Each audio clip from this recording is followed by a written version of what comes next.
Please be seated. If you brought your Bibles today, we are in the book of Proverbs, if you'd like to turn to that today. You know, over the years, people have come up with their own way of saying that a person is dumb, or maybe make it sound a little better, say they're not too bright. But you know, if you go on the internet, you find that there's a lot of ways people have chosen to say that over time. I found a listing of over 200 just in one email site. These are things probably you've used maybe at times, or you've heard others use. Some of them were very familiar to me, some of them were not so much. For instance, his elevator doesn't go all the way to the top. Or her light's on, but no one's home. He's a few sandwiches short of a picnic. Some of you probably use these. Or she isn't the sharpest knife in the drawer. You know, those are pretty familiar. I wasn't so familiar with these two. The gates are down and the lights are flashing, but the train isn't coming. Or this one, fell out of the stupid tree and hit every branch on the way down. So I just kept hearing my wife say, you don't say stupid. But anyway, those things you teach your children. But I just want you to know today we're talking about the opposite of this, okay? Last week in our continuation of a relevant word series, where we look at a major theme from every book in the Bible, we looked at Psalms, and today we'd like to talk about Proverbs. I've typically described a proverb to people as a wise saying. And that's a pretty easy thing to communicate to people, and so that's often what I use. But the word proverb comes from a verb meaning to be like, to be compared with, to be parallel, to be similar. And so a proverb is simply a way of communicating truth by using comparisons or figures of speech. The book of Proverbs is written entirely in poetry. And since Hebrew poetry is constructed differently from English, sometimes it helps us to understand some of the basic differences. We know that English poetry is based on rhythm and rhyme. You know, if you're going to write a poem for someone, generally you find words at the end of sentences or phrases that rhyme. And that's a common thing that we've often done over time. And that's kind of the poetry that we are used to. An example of this form of poetry would be one that probably you learned or you read in grade school. I think that I shall never see a poem as lovely as a tree whose hungry mouth is pressed against the earth's sweet flowing breast. A tree that looks at God all day and lifts her leafy arms to pray.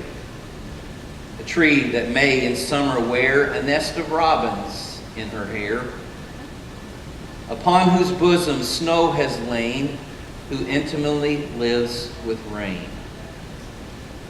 Poems are made by fools like me, but only God can make a tree.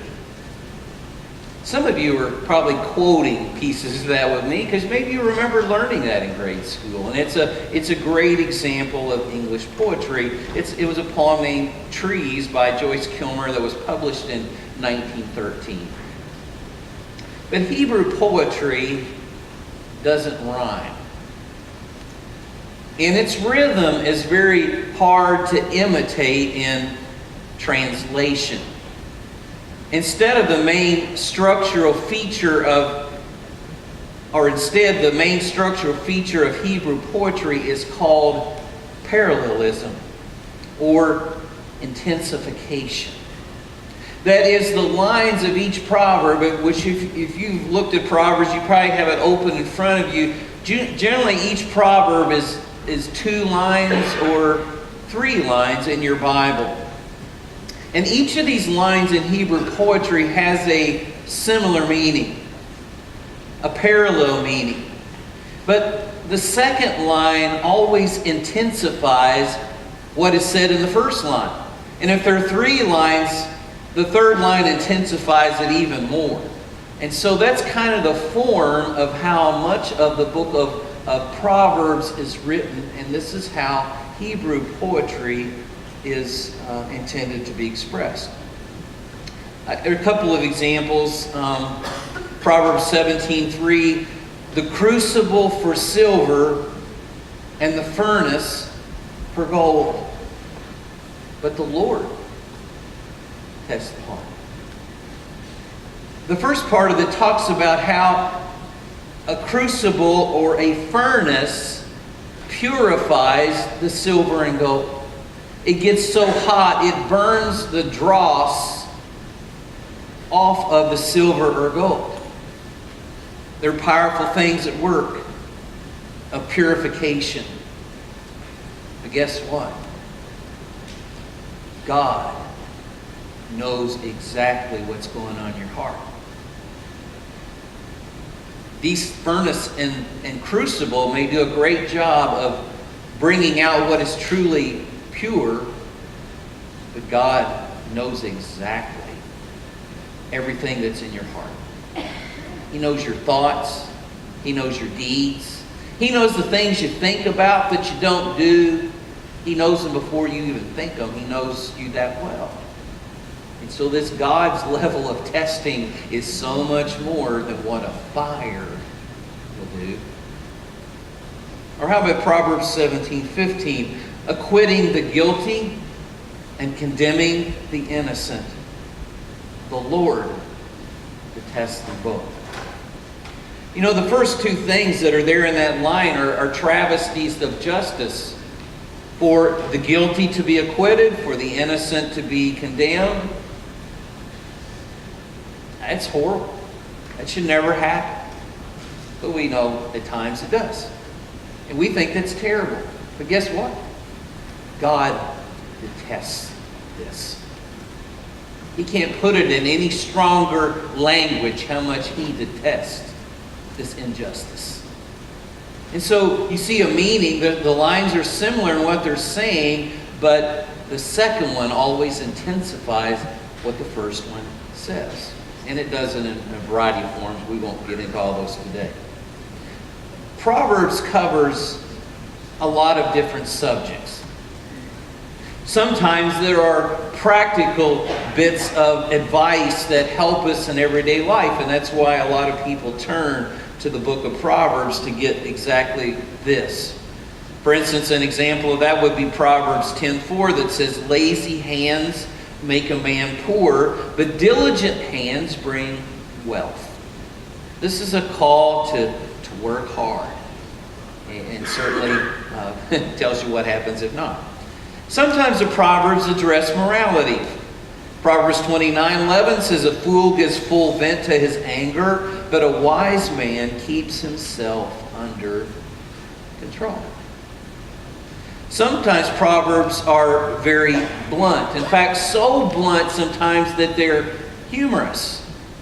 Proverbs 10:19, too much talk leads to sin.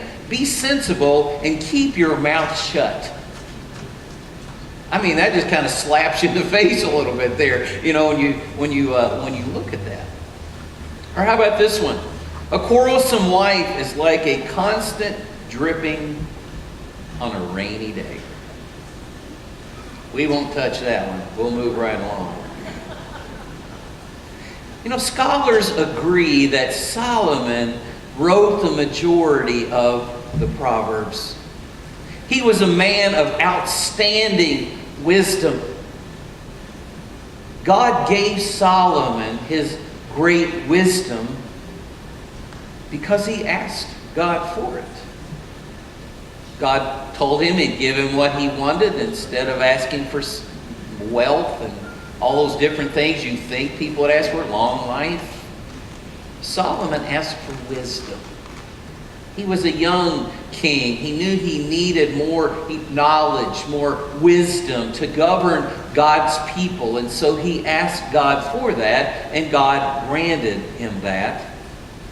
In 1 Kings chapter 4, beginning in verse 29, it says that God gave Solomon wisdom and very great insight, and a breadth of understanding as measureless as the sand on the seashore.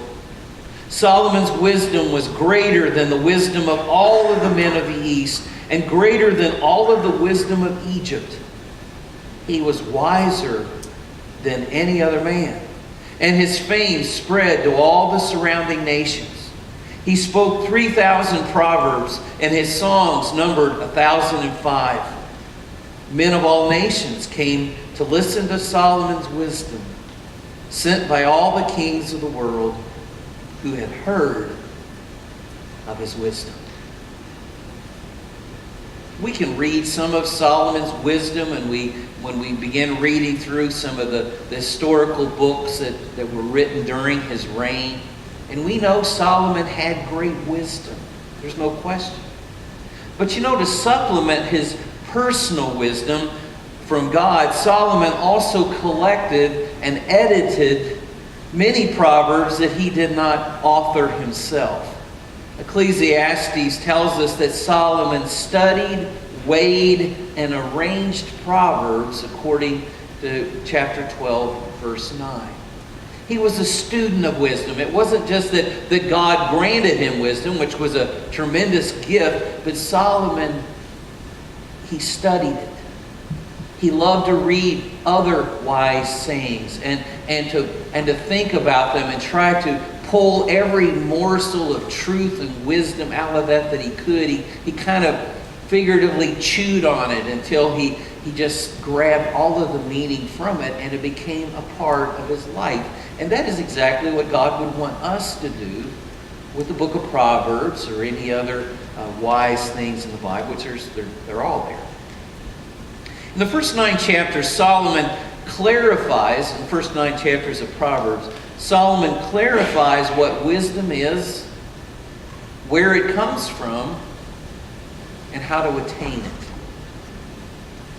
Once you get past chapter 9, there's all of these wise, pithy sayings, and they just sprinkle all the way through chapter 31 of Proverbs.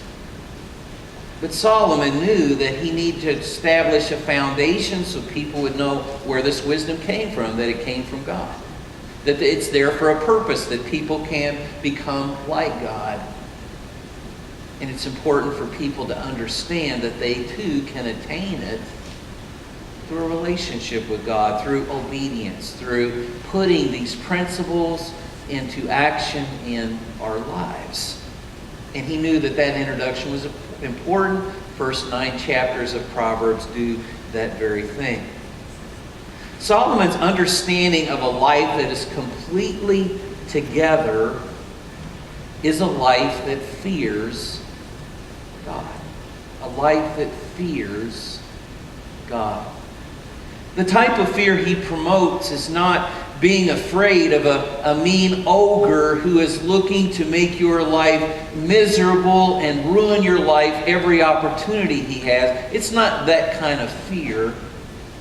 Instead, he is promoting a healthy sense of awe and reverence for God.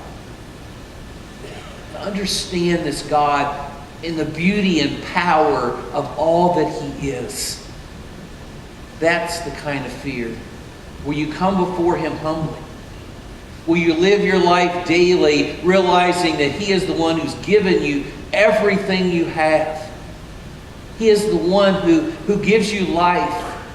He is the one that brought you into this world. This little Leela idol came into the world last Sunday afternoon. We have that moment when God fashioned us in our mother's womb and then brought us to life and has sustained us and cared for us day after day. You and I don't have to say, heart, start beating this morning. I'm getting up. Kidneys, please start working today. I know yesterday things were a little slow. Today we need a little more production. You don't have to push buttons and make all these things happen. I mean, God just does them for you day after day after day. Gravity, place we live, place we are in the solar system. God has granted us so much. He's given us life. He's given us new life in Christ. Everything we have. And so we are to live our lives under Him and be in reverent awe of who He is. He is a God who made us, sustains us, and must be taken seriously. He's the one who judges us. He's the one who meets us at the end of this life. But Solomon says that this fear is the beginning of getting life together. It all begins there. And it's important for this to be a part of our lives. He fully explains what it means to fear God by using repetitious phrases in the first 6 verses of Proverbs 1. Let's look together at the first 7 verses of Proverbs 1. I'm reading from the New Living Translation. These are the Proverbs of Solomon, David's son, king of Israel. Their purpose is to teach people wisdom and discipline, to help them understand the insights of the wise. Their purpose is to teach people to live disciplined and successful lives, to help them to do what is right, just, and fair. These Proverbs will give insight to the simple, knowledge and discernment to the young. Let the wise listen to these Proverbs and become even wiser. Let those with understanding receive guidance by exploring the meaning in these proverbs and parables, the words of the wise and their riddles. Fear of the Lord is the foundation of true knowledge, but fools despise wisdom and discipline. It is a good idea to periodically refresh your fear of God. I think it's good. I think it's good to focus on Him so much and let His Word speak to us and be humbled by who He is. We lose that. We lose some of that seriousness to our lives that really, really needs to be there. And Solomon is calling us to this as the beginning of wisdom. This text helps us to periodically refresh that fear of God with at least 3 components. And I want to share those with you today on your outline in the back of your bulletin. First of all, when God is feared, He controls your mind. When God is feared, He controls your mind. Just a quick look through these first several verses, and you can see Solomon's emphasis on the mind.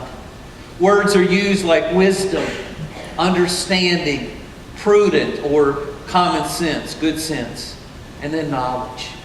These are words that are sprinkled through these first several verses because Solomon knows that a life that is totally together is one where the mind is in perfect sync with the mind of God. In other words, it is the person who says, I agree with what God thinks. You know, sometimes when we're growing up and developing our critical thinking skills, we might find ourselves, I think as part of growing up, questioning our parents' beliefs, things our church taught us growing up. And we find ourselves starting to say things like, I don't know if I agree with God on this issue. Or, I'm afraid God's a little out of touch on this issue.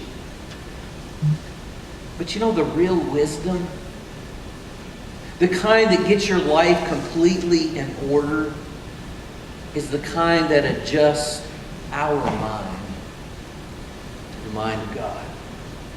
It agrees with what God thinks. Well, what does God think? Well, the Bible's full of it. What God thinks. The battle for each person's mind has been going on for a really long time. Satan's plan since Genesis 3 is to get us to disbelieve the claims of God. The exclusiveness of sex in a male and female marriage is seen as bigoted today, because homosexuality and living together prior to marriage is accepted by so many in our culture today. The idea of abortion being murder is called insensitive to the needs of women. But what about the child? Where's the consideration for the child? Truthfulness, they say, is an honorable idea, but it's really not necessary if dishonesty can save your neck or put more money in your pocket. But you know, the battle continues to grow in intensity for our minds. But will you mesh your thinking with the thinking of God? Don't expect Him to move to you. You got to move to God. You want to begin to live wise? You move to God. That's a great start. Secondly, when God is feared, He controls your will. He controls your will. One of the words Solomon uses in these foundational verses about fearing God is the word discipline. He uses discipline in verse 2 and disciplined in verse 3 as important in acquiring wisdom. I've heard people talk about that horrible D word, discipline, because they struggle with it. But he's talking about a person's will, a person's determination. It begins with the mind agreeing with what God thinks, but this thinking over time shapes your will so that you begin to see the foolishness of compromising God's truth. The more you get to God, the more your mind aligns with His, the more it shapes your will, and you begin to understand the foolishness of living any other way. When God controls your will, you will find yourself saying, I'm determined to stand right where God stands. I'm going to be found right here with God. It's critical to understand that the mind and the will must work together. You know, you can agree with something in your mind. You can hear it and say, yeah, I agree with that. I think that's really true. But if your will is not ready to back it up, it really does you no good. Virtually, I think all of us would agree in our minds that exercise and proper nutrition are really important. I don't think anybody sit there and think, bunch of garbage. You know, they might say that at some point of their life when they're young and they don't have to really think about that. But it doesn't change the reality of that. And that truth becomes more evident as we move on through life. You can agree with that statement in your mind. Yes, I should exercise. Yes, I need proper nutrition to be as healthy as I can be. But if your will doesn't stand firm on good eating habits, regular exercise, then what you know in your mind really does you no good. You know, one of the greatest stories of determination and will in the Bible is when God told Moses to lead the people of Israel, the nation of Israel, out of Egypt to a new land far away where they could worship Him. And to accomplish this, Moses had to go appear before Pharaoh, who was the leader of Egypt. You know, God's people were His slaves. They made the bricks for building projects. They took care of a lot of different things that the Egyptian people didn't want to do. And they were in slavery. And so Moses goes and appears before Pharaoh, and you begin to see the will, the determination of Moses not to compromise on what God had told him to do. Pharaoh says, well, you go ahead and worship your God, but how about doing it here in Egypt? And Moses said, we must go to the land that God has set aside for us. No, that's not going to work. And Pharaoh said, well, why don't you can go, but just take the men with you. Leave the women and children here in Egypt for when you return. And Moses said, no. God said that we're to take our families. All of us need to go. And then Pharaoh said, well, you can go, but leave your cattle and your possessions here. And we'll keep them safe, basically, until you return. And Moses said, no. God told us to take everything we have. You see, Moses is an example here of someone whose will was controlled by God. And because of that, he would not compromise his stance, no matter what kind of pressure was placed on him. Pharaoh sought compromise. God said, no, I'm not compromising. This is where I am. Moses, you stand right there. And Moses did. You know, you and I can learn what God thinks, and we can agree with it. But will you choose to stand on it with determination? Or will you choose to compromise and do something less? You know, the Bible speaks pretty plainly of proper behavior in our homes, how husband and wife are how to relate to each other, how parents and children are to relate to each other. As children, whether young or middle-aged or grown, that there are ways that we should treat our parents. Do you find yourself standing firmly on that, or do you compromise? Start justifying and rationalizing and trying to convince yourself of why you can do something different than what the Bible teaches. Do you stand on it? Do you compromise it?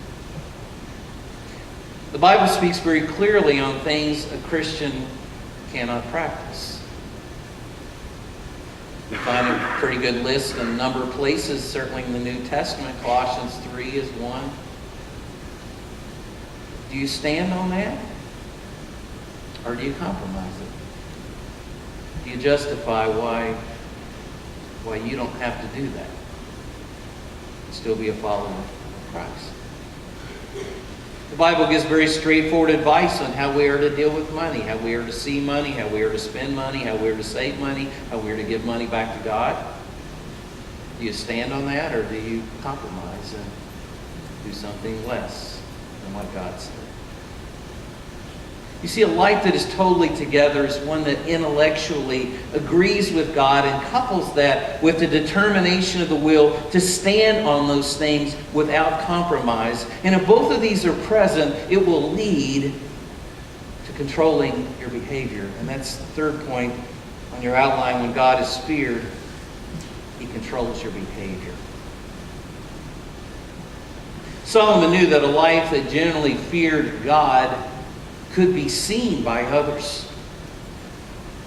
That is, our minds agree and our will agrees and they're together in sync with God, that there would be a behavior that flows from that other people could see. It'd be very visible. And as he began to talk about acquiring wisdom here, he included words about behavior. Verse 3, he said words like doing what is right and just and fair. These are observable things that you and I can see in other people because they are based on the teaching of God's Word.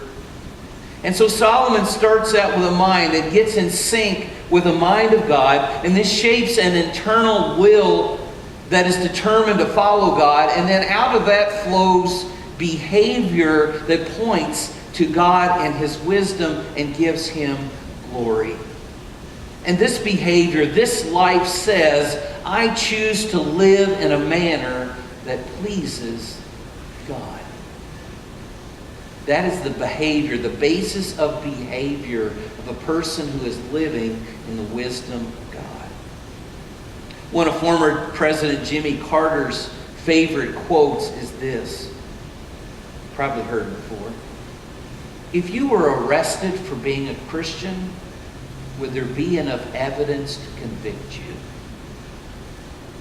If you were arrested for being a Christian, would there be enough evidence to convict you? In other words, does your family see behavior that reflects God's wisdom, that reflects Christ's life lived in wisdom among us? Do they see that in our lives on a consistent basis? That we're the same here as we are at home, in the ride home from church services, on Monday morning, on Tuesday afternoon, on Wednesday night, Thursday. Are we the consistent? Do our families see that in us? Do your co-workers see that if you still work outside the home? Your co-workers see the same consistent Christian character that reflects the godly wisdom of Jesus when he lived among us? Do they see that in our lives on a consistent basis? How about our neighbors? Do our neighbors know we're Christians? Could they tell that from the way we live and the way we talk to them? Isn't there enough evidence there that even our neighbors would know? Or how about the waiter or waitress at the restaurant? Do they know that we're a Christian? Do we act like a Christian? Do we behave like a Christian when we're there? I think it's important to understand that out of the mind aligned with the mind of God, the will aligned with the will of God, that the behavior will flow from that. Where are you when it comes to fearing God? Do you take it seriously? Do you want to be more like Jesus? Do you want to become more like him? It begins in a fear of God, an awe and a respect for who he is. How does that develop? Spend time in the Word. Read about him. Learn about him. Let him wow you. That's where it starts. This morning, maybe you're in the first stage. Maybe you're working on getting your mind to agree with what God thinks. Maybe there's places you're there, places you're not really there yet. You're maybe still dealing with some of that rebellion within yourself. Or maybe you've advanced to the second stage and your mind is synced with the mind of God, and you're trying to develop a determination in your will that instead of compromising, you're going to align your decisions, your life, your will, your activity with what you learn from God. Or maybe you're at the crossroads of the third stage of wisdom, and that's behavior. Are you going to live what you believe instead of compromising? Satan always wants you to compromise. Always.